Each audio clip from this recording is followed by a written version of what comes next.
How to move to Germany.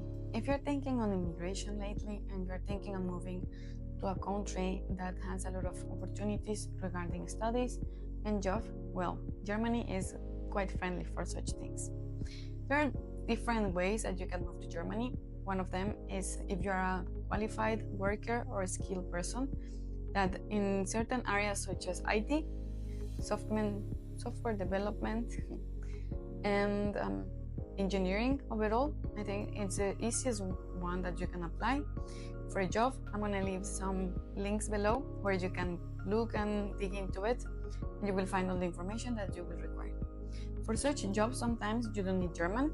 The most of the time is fluently in English, and German is just for local companies. Well, if you're moving into forward your studies, something like Ausbildung, one of the beautiful things of Ausbildung in Germany is that it's sponsored by the state. That means that it's completely free. The only thing, that's why I'm calling it in German, is because must be fluently in German. You must have C1 or B2 in order to be accepted. Plus your transcripts must be translated in German, and all the documentation and all the process is going to be in German.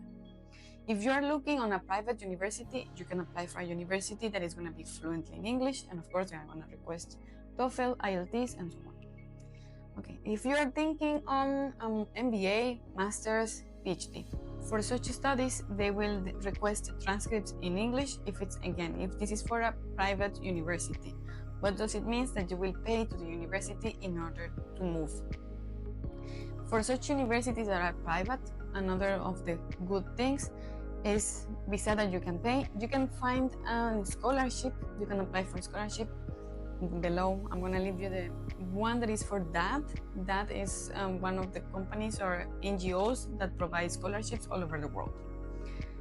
Once that you are accepted or enrolled in the university, you will move forward looking for a block bank account. This block bank account must have around 12,000 euros. That's why I'm talking about scholarships, in case that you don't have that amount of money. You don't have to drop that dream. Afterwards, you will need health insurance. This health insurance usually is recommended already by your embassy. And the third one, your passport must be updated. It has not been more than 6 months it's going to be due. Once that you have all these documents and your block bank account and blah, blah, blah, you will try to find an appointment on whatever part of the world you are. I am from Mexico. I went to Mexico City, to the German embassy for my appointment. You will bring all your documentation. They will make you 2-3 questions. And then afterwards, must wait around 4 weeks in order to receive your passport.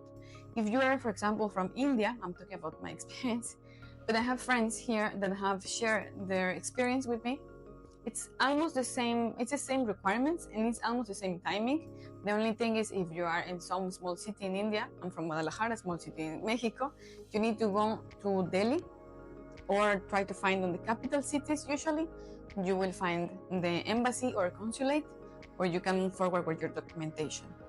Once that you have everything done, don't feel bad because you are not fluent in the language yet.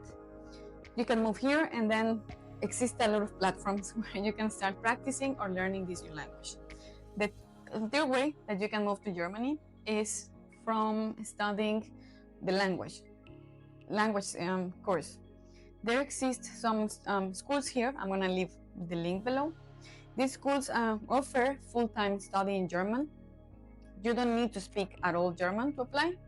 It's the same process, kind of. The only thing is your visa, depending on certain qualifications, and also if it's a full-time and blah, blah, blah. It's going to be up to 2 years, if I'm not wrong, your visa. But the process is the same: health insurance, being enrolled, accepted, and so on. And your passport, plus your transcript on whatever documentation are you bringing. Always, all the documentation, when it has been translated, must be translated by a certified translator. Ask to friends or ask in your city. Usually it's not difficult to get. They can be pricey as well, but always try to have everything in order, in timing. And there is no dream that cannot be achievable. So this is my message for you. Don't stop dreaming. If you want to move forward in your education or to another country, If you came all the way till here, don't forget to subscribe, give me a like.